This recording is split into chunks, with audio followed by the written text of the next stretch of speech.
Hi friends, నమస్తే. Welcome to my channel. Silk Smitha Telugu cinema ప్రేక్షకులకు పరిచయం అక్కర్లేని పేరు. 80, 90 దశకాల్లో ఆమె ఐటెమ్ సాంగ్ క్వీన్‌గా ఒక ఊపు ఊపింది. ఆమె మత్తు కళ్ళు, హస్కీ వాయిస్ అప్పట్లో జనాలను వెర్రెక్కించేలా చేసేవి. తన సినిమాలో ఆమె పాట ఉండాలని స్టార్ హీరోస్, బడా డైరెక్టర్స్ అందరూ ఆమె వెంట పడేవారంటే అతిశయోక్తి కాదు. నోట్ల కట్టల్ని పరుపుగా చేసి పడుకున్న సిల్క్ సిమ్త చివరకు ఉరివేసుకొని దిక్కులేని చావుకు గురి అయింది. ఇలా ఎందుకు జరిగిందో వివరంగా మాట్లాడుకుందాం.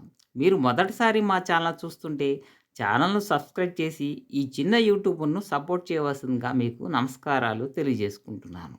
ఇక సిల్క్ సిమ్త గారిది అసలు పేరు విజయలక్ష్మి. తనది ఏలూరు దగ్గరలో గల కొవ్వలి గ్రామం. వారి కుటుంబము చాలా పేదరికంలో ఉండేది. అందువల్ల ఆమె కేవలం 4వ తరగతి వరకే చదువుకున్నారు. వారి కుటుంబ పేదరికం వల్ల సిల్క్ సిమ్త గారికి 14వ సంవత్సరంలోనే పెళ్లి చేశారు. బాగా చిన్న వయసులోనే పెళ్లి కావడం వల్ల ఆమె భర్త ఆమెను లైంగికంగా నరకం చూపించేవాడు. రాత్రి అవుతుంది అంటే సిల్క్ సిమ్త గారికి భయపడే స్థాయికి పరిస్థితి వెళ్ళింది. ఇక అత్తింటి వారు కూడా దాన్ని ఖండించకపోగా తనని ఇంకా హెరాస్మెంట్‌కి గురిచేశారు. దానితో తాను ఆ నరక కూపంలో ఉండలేక మద్రాసు రైలు ఎక్కింది. మద్రాసుకు వచ్చిన తర్వాత తాను చాలా తక్కువ చదువుకొని ఉండడం, వేరే ఏ పని తెలియకపోవడంతో ఆఖరికి హోటల్స్‌లో కప్పులు, ప్లేట్లు కడిగే పనికి కూడా ఒప్పుకుంది. అక్కడ పని చేస్తున్నప్పుడే అక్కడికి వచ్చే సినిమా పరిశ్రమ జనాల పరిచయం వల్ల ఆమె తర్వాత మేకప్ అసిస్టెంట్‌గా మారింది.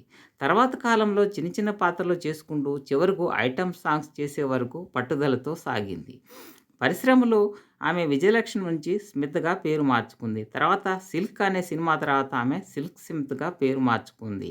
ఇక ఆమె అందము, వాయిసు, చలాకీతనంతో ముగ్ధులైన స్టార్ హీరోస్, డైరెక్టర్స్ అందరూ ఆమెకు అవకాశాలు ఇవ్వడం మొదలుపెట్టారు. చివరకు ఆమె క్రేజ్ ఎలా ఉండేదంటే సినిమాకు సంబంధం లేకపోయినా సరే ఖచ్చితంగా ఆమె ఐటెమ్ సాంగ్ ఉండేలా పెట్టారు. ఎందుకంటే ఆమె పాట ఉంటే ఆ సినిమా ఖచ్చితంగా హిట్ అనే పేరు ఉండేది. ఆమెకు సెపరేట్‌గా ఒక ఫ్యాన్ బేస్ కూడా ఉండేవారు. కేవలం కొంతమంది ఆమె సాంగ్ కోసమే వచ్చేవాళ్ళు అంటే అది అక్షరాల నిజం. దాంతో అప్పటి స్టార్ హీరోస్ అయిన చిరంజీవి, రజనీకాంత్, కమల్ హాసన్ అందరూ తమ సినిమాలో ఆమె పాట ఉండేలా ఆమెను బతిమిలాడి మరీ ఒప్పించుకునేవారు. కానీ ఎంత ఐటెమ్ సాంగ్ క్రేజ్ ఉన్నా తనకి హీరోయిన్‌గా చేయాలని కోరికగా ఉండేది. దాన్ని క్యాష్ చేసుకున్న చిరంజీవి, రజనీకాంత్, కమల్ హాసన్, ఇతర హీరోలు ఆమెని లైంగికంగా కూడా వాడుకోవడం జరిగింది. ఇక 80లో స్టార్ హీరోస్ మధ్య ఇది గొడవలకు కూడా దారితీసింది. కటిక పేదరికం నుంచి వచ్చిన ఆమెకు విపరీతమైన డబ్బు వచ్చేసరికి జల్సా జీవితం మొదలుపెట్టింది.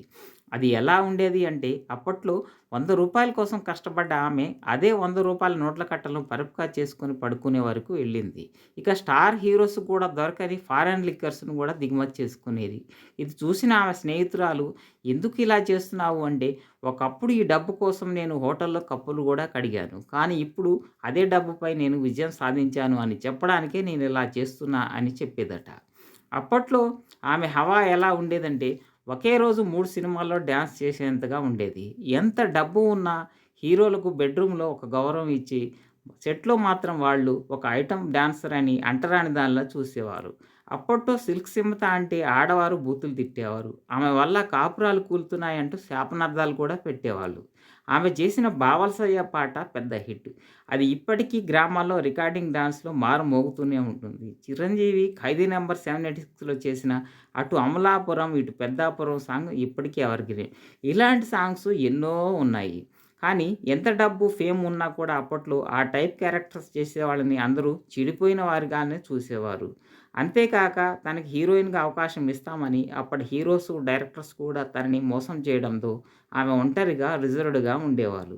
దానికి తోడు ఆమె మద్యానికి విపరీతంగా బానిస అయింది. అదే సమయంలో రాధాకృష్ణ అనే డాక్టరు ఆమెను ఒంటరితనంను క్యాష్ తీసుకొని కొద్దిగా ప్రేమ చూపించి ఆమెకు బాగా దగ్గర అయ్యాడు. దాంతో సిల్క్ సిమ్త తన డబ్బు, డేట్సు, సినిమా వ్యవహారాలన్నీ తనకే అప్పగించింది. దీన్ని అవకాశంగా తీసుకున్న రాధాకృష్ణ క్రమంగా ఆమె డబ్బును తరలించుకుపోయాడు.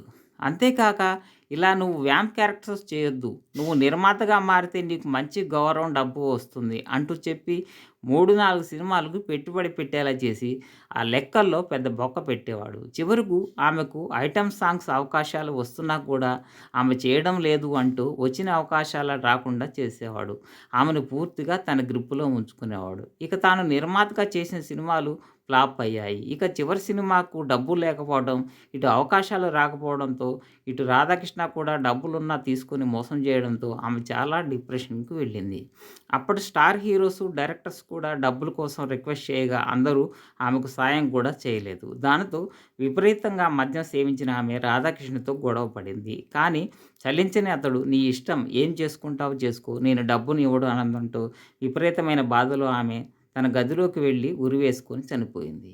ఆమె చనిపోయే సమయంలో పక్క గదిలోనే ఉన్న రాధాకృష్ణ కనీసం ఆమెను అడ్డుకోలేదు కూడా. ఆమె 96 సెప్టెంబర్ 23వ తేదీన చనిపోయింది. చనిపోయిన నాటికి ఆమె వయసు జస్ట్ 36 ఏళ్ళు మాత్రమే. ఆమె చనిపోయిన బెడ్‌రూమ్‌లో ఆమె రాసిన లేఖ దొరికింది. దానిలో ఆమె ఎంతో బాధతో అందరూ నన్ను నమ్మించి మోసం చేశారు అని రాసింది. ఆమె మరణ వార్త తెలుగు, తమిళ రాష్ట్రాల్లో పెద్ద సంచలనం అయింది. అయినా ఆమె మృతదేహంను చూడటానికి ఒక్క స్టార్ హీరో కూడా రాలేదు. కేవలం అర్జున్ మాత్రమే వచ్చారు. ఇక అర్జున్ ఒకానొక షూటింగ్‌లో ఎవరూ లేరు, నేను నాకు ఒంటరిదాన్ని, జీవితంలో ఓడిపోయాను, నేను చనిపోయిన రోజు నువ్వు ఖచ్చితంగా వచ్చి చూడాలి అని నా మృతదేహం చూడు అంటూ సిల్క్ స్మిత కన్నీళ్లతో అభ్యర్థించింది. ఇక సిల్క్ స్మిత డెడ్ బాడీని చూసిన అర్జున్ ఆ రోజును గుర్తు చేసుకొని మరీ వెక్కి వెక్కి మరీ ఏడ్చాడు. అదే రోజు అక్కడికి వచ్చిన ఆ అభిమానులు అందరూ ఆ దృశ్యం చూసి కన్నీరు కార్చారు. చనిపోయినా సరే కడసారి చూపుకు రాని స్టార్ హీరోస్‌ను బండబూతులు తిట్టారు. సిల్క్ స్మిత చనిపోయింది. కేసు బుక్ చేశారు. కానీ ఆ కేసు ఎటుపోయిందో ఎవరికీ తెలీదు. ఎవరికీ శిక్ష కూడా పడలేదు. మరణానికి కారణమైన వారు ఇప్పటికీ దర్జాగా కులుకుతూనే ఉన్నారు. కానీ అసలైన శిక్ష పడింది మాత్రం సిల్క్ స్మిత గారికే. కేవలం 36 ఏళ్లకి ఎంతో భవిష్యత్తు ఉన్న ఆమె ఏమీ చదువుకోకపోయినా, ఎంతో సంపాదించినా చివరికి ఏమీ అనుభవించకుండానే కనుమరుగు అయింది. ఈ విషయంలో మీరేమంటారో కామెంట్ చేయండి. ఇక సుంక్షిత మరణించిన ఆమె రూపం, ఆమె బాటలు ఇప్పటికీ ఆమె అభిమానుల మనసులో తాజాగానే ఉన్నాయి. అంతెందుకు, ఆమె చనిపోయిన తర్వాత ఆమెపై హిందీ, కన్నడ, మలయాళంలో తీసిన బయోపిక్స్ అన్నీ సూపర్ హిట్స్ అయ్యాయి. అలాంటి ఒడిదుడుకులు, అన్ని కోణాలు గల జీవితం ఆమెది.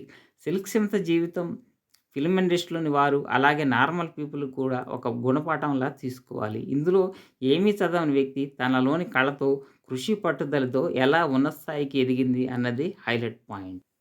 ఇదండి సిల్క్ స్మిత గారి జీవిత కథ. ఇందులో కొన్ని విషయాలు నేను చెప్పకపోవచ్చు. అలాంటి విషయాలను మీరు కామెంట్ చేసి మరీ గుర్తు చేయండి. ఈ విషయంలో నేను ఏమీ ఫీల్ కాను. అలాగే ఈ వీడియో నచ్చితే లైక్ చేయండి, షేర్ చేయండి.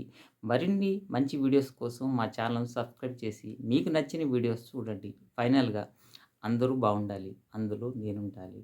నన్ను ఇంతలా సపోర్ట్ చేస్తున్నందుకు మీ అందరికీ ధన్యవాదాలు, నమస్కారాలు తెలియజేసుకుంటున్నాను. నమస్తే.